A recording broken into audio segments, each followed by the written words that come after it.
Hello once again, you legends. It's Warren here with another list of the best pro wrestling matches, this time of March 2025. We're already a full fiscal quarter into the year, and this is the third list of its kind, so you should check out the January and February videos, which I have compiled into a nifty little playlist to make it real easy on you. Listen, there's more than enough stuff out there making it hard on people right now, so isn't this the least I can do? I know, it's courageous, it's brave. What can I say? I'm a great guy.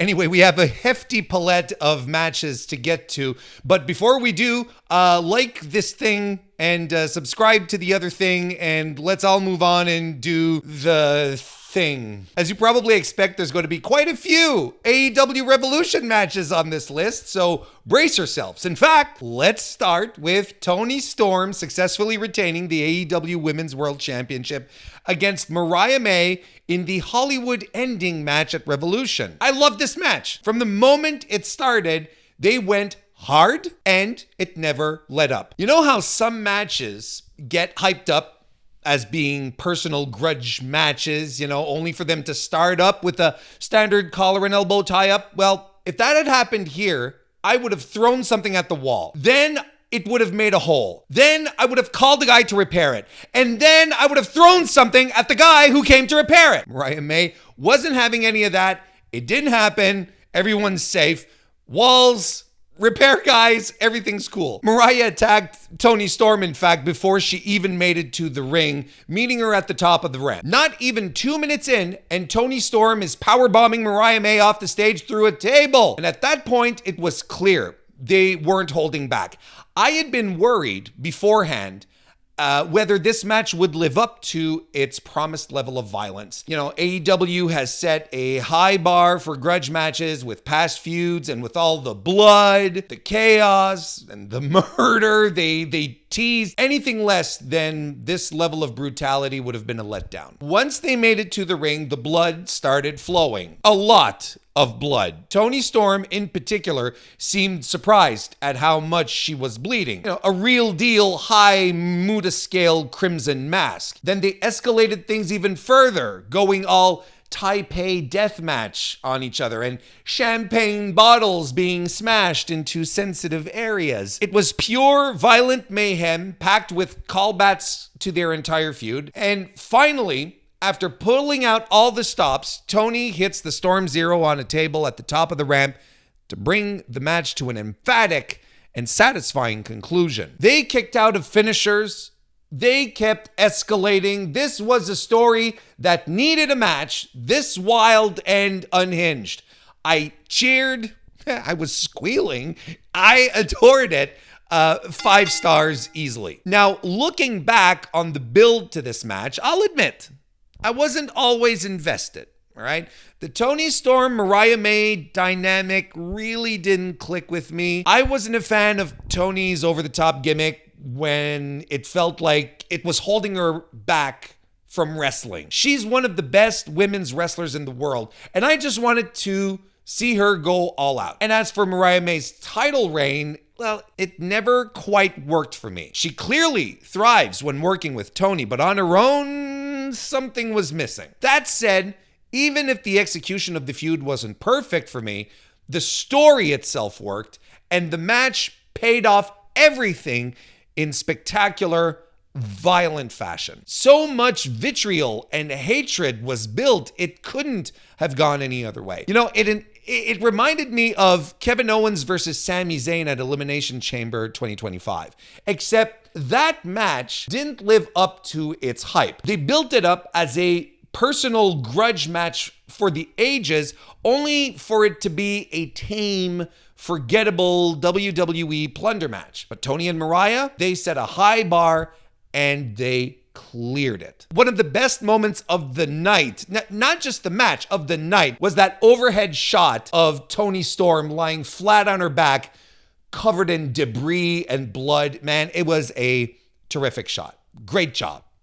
Kenny Omega defeated Kinesuke Takeshita to become the new international champion at AEW Revolution. This match had the tough task of following Mariah May versus Toni Storm. Honestly, if anyone could handle that spot, it was these two guys. Kenny Omega is one of the greatest to ever do it, and Takeshita is easily one of the best wrestlers on the planet right now. Certainly top 10, and in my personal top 5. He's really just that good. These two decided to have a hard-hitting Japanese Puro-style epic. Just a brutal war where they broke each other down before leading us into a dramatic, high-stakes finish, and it was excellent. A major part of the match focused on Takeshita targeting Omega's abdomen, exploiting his recovery from diverticulitis. Of course, Omega sold the damage, making every moment feel even more desperate.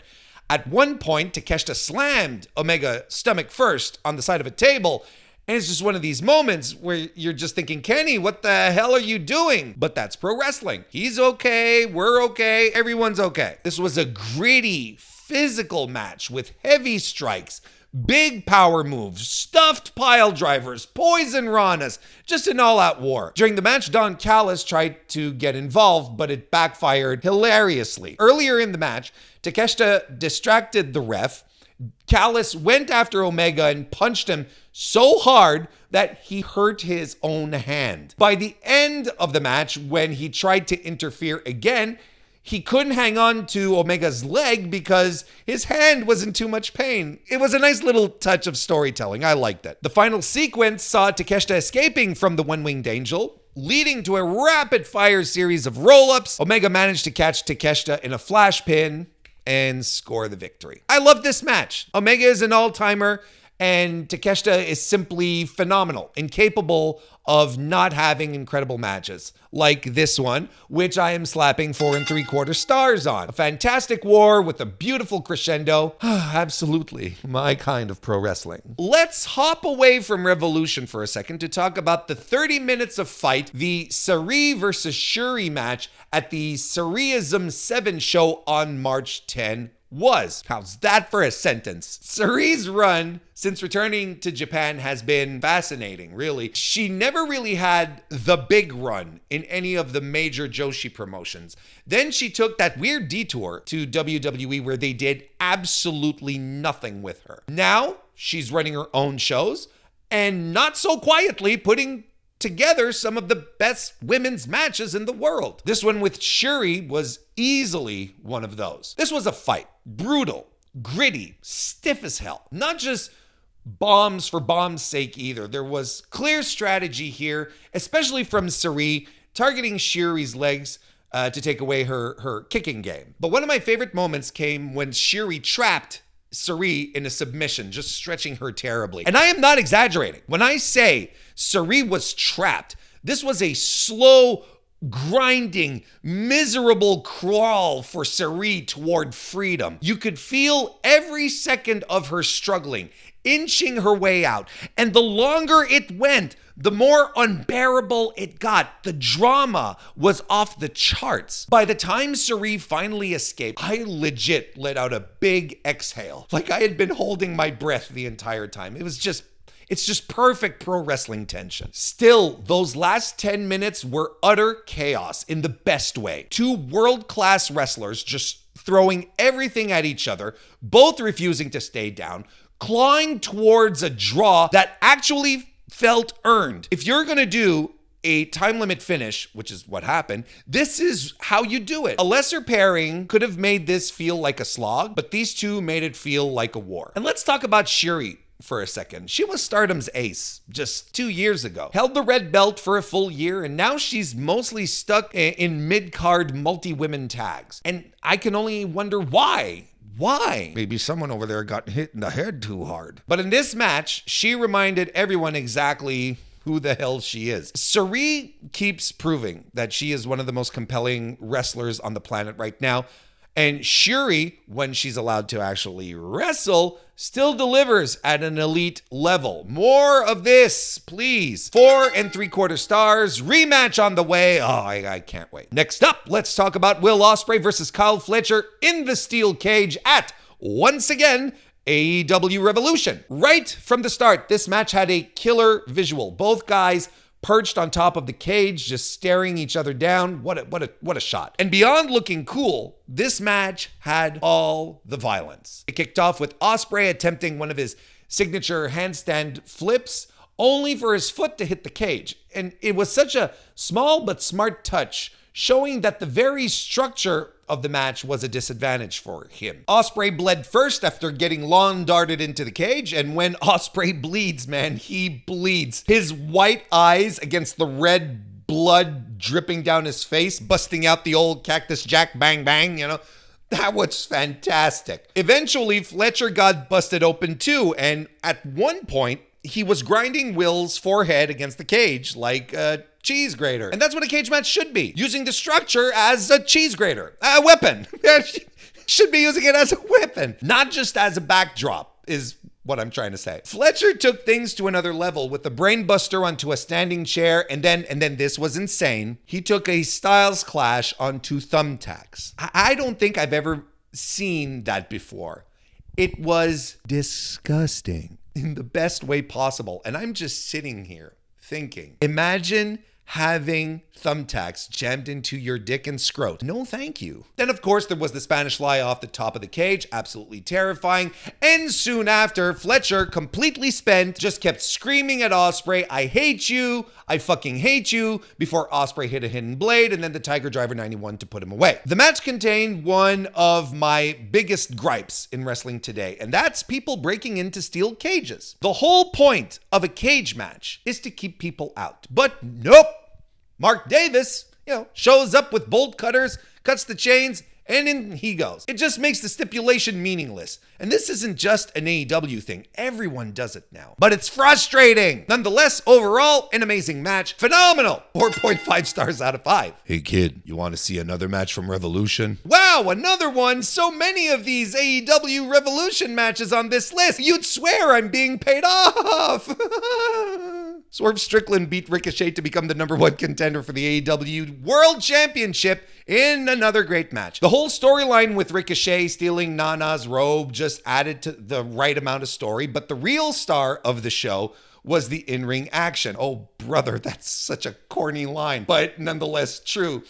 Ricochet hit a beautiful Northern Lights suplex into a brainbuster and even pulled off a 630 senton that had everyone on the edge of their seats. Meanwhile, Swerve unleashed a vicious power sequence. He hoisted Ricochet up for a powerbomb, held on, and transitioned into a slam. Just incredible stuff. There were some moments that were downright scary too. Ricochet's Poison Rana on the apron left almost no room for error. And Swerve's tope, which Ricochet caught midair and turned into a Death Valley driver, right? That looked seriously sketchy, and Swerve almost got dropped on his head. Prince Nana left midway after a hard shove from Swerve, but came back for more robe shenanigans later in the match, and in the end, Swerve wrapped it up with his signature house call and the big pressure to secure the win. 4.5 stars. It's funny because a year ago, people were griping about AEW not booking Swerve properly, nitpicking every detail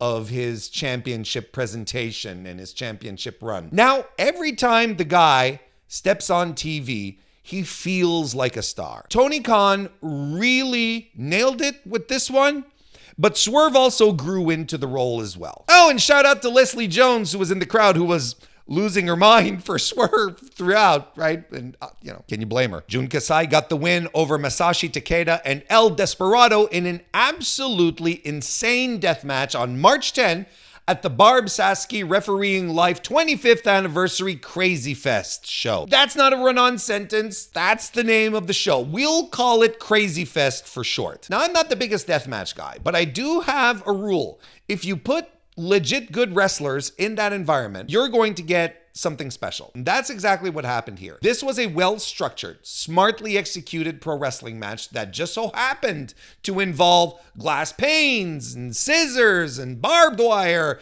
and enough blood to make you question these guys' life choices. Right out the gate, Takeda tried throwing Despy through a glass pane and it didn't break. He tried again and the glass pane still didn't break. So Kasai joined in and they double suplexed Desperado through the damn thing finally, and it shattered. And no, it wasn't sugar glass, okay? Crimea River. From there, it was absolute carnage. Takeda ripped Desperado's mask off, but that's okay because Desperado was just trading his mask for a crimson mask.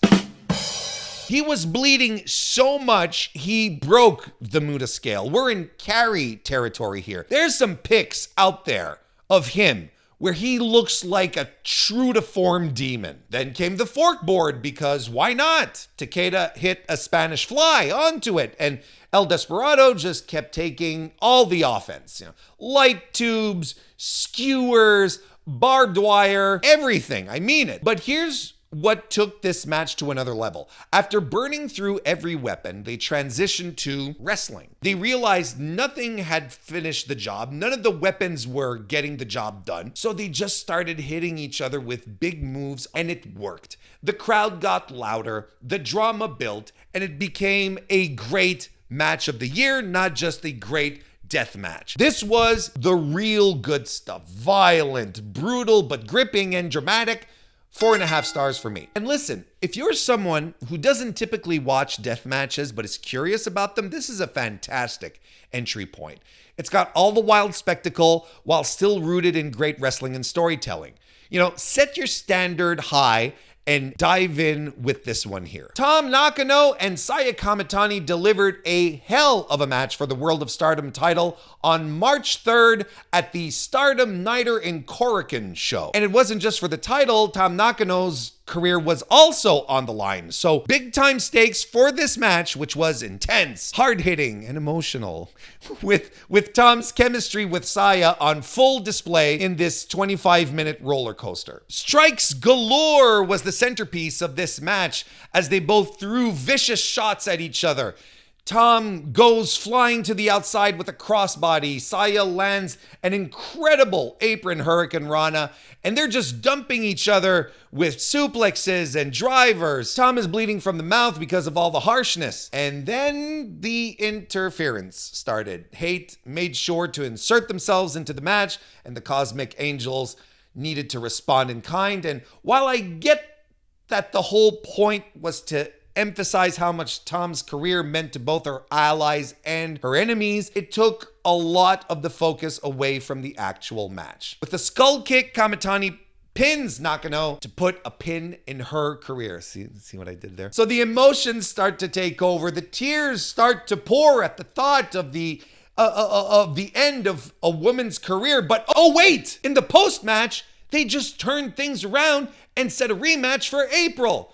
And it's still a career match. So Tom's not really retired. She can try one more time. It's a swerve, bro. You got to give me an extra like for that impersonation. Come on now. Frankly, though, I don't have an issue with seeing these two wrestlers go at it again, especially considering how incredible this match was. They threw everything at each other, from blistering strikes to wild near falls, and the crowd was locked in the whole way. Could have done without the faction interference, but hey, this was still an outstanding 4.5 star match nonetheless. And finally, we got to talk about the David Finley versus Shota Umino match that happened in the New Japan Cup Finals on March 20. This was a heavy, hard-hitting fight with the kind of intense physicality that has quietly become David Finley's calling card over the past few months. Shota Umino starts things off with a more strategic approach, going after Finley's leg and locking in submissions that keep Finley grounded. But once they take it to the floor and Finley drives Shota through a table, the whole match shifts. Back in the ring,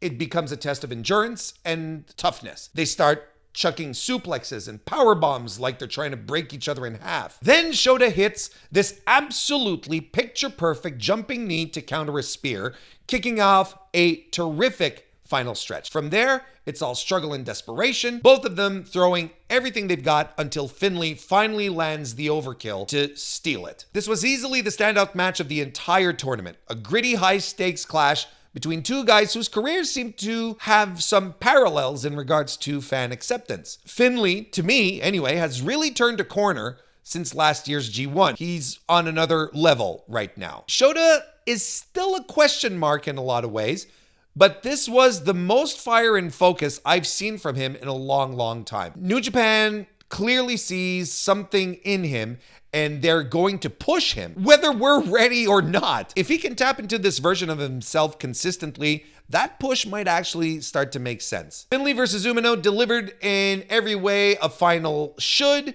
and it capped off what was otherwise A pretty unremarkable New Japan Cup. 4.5 stars. All right, let's now go through the other matches that round out the list for the month, and there's a lot of them, so grab a drink. Or listen to this on 2x speed. I don't know. To finish off all this AEW Revolution talk, the show had 2 more matches on this list, being Hangman Adam Page versus MJF, and Kazuchika Okada versus Brody King. AEW also had FTR versus Undisputed Kingdom from the March 1st edition of AEW Collision, which should wrap up that promotion's contributions for the month. On the NJPW side, the New Japan Cup had a few bright spots in an overall sleepy tournament this year. Gabe Kidd versus Ren Narita from the March 8th show. Gabe Kidd versus Taichi from the March 12th show. Zack Sabre Jr. versus Taichi from the March 15 edition. Yuya Uemura versus Dave Finley, also on March 15. And the Dave Finley Zack Sabre Jr. semifinal match on March 16. New Japan also had their anniversary show on March 6, featuring a tremendous fight between El Desperado and Francesco Akira for the IWGP Junior Heavyweight title. CMLL held their annual Tribute to Two Legends show on March 21st. It has a proper Spanish name that I am not going to dare to pronounce, but had some terrific matches, such as the mask versus mask match between Zandakan Jr., Star Jr., Esfinge, and Valiente. Mystico and Mascara Dorada versus Commander and Hologram was also tremendous, and a great showing from the AEW guys in Arena Mexico. And finally, Volador Jr. and Rocky Romero versus Niebla Roja and Angel de Oro, aka the Chavez brothers. Saori Anou versus Miku Kanai was another tremendous match from the Sareeism 7 show on March 10. And Suzu Suzuki versus Rina Yamashita from the Crazy Fest show, also on March 10, wraps the list up. As for my own top 10 match of the year list so far, well, bing! There it is. I don't know. We're right there. You see it more than I do right now. As you can tell, there's been a little movement on it. Some folks dropping off, including a Will Osprey match. In fact, no Will Osprey matches on my list so far. Will, what's going on, buddy? You're slacking, Will. So there you have it, you winners. That's the list of the best matches of March 2025. As per usual, feel free to let me know if I missed anything in the comments below, or throttle me on Blue Sky at MrWarrenHayes.show. Or you can also join me in the Mr. Warren Hayes Show Discord. The link is always in the description. Thank you so much for watching till the end. Might as well like and share it while you're at it, right? So that's about it. See you next time.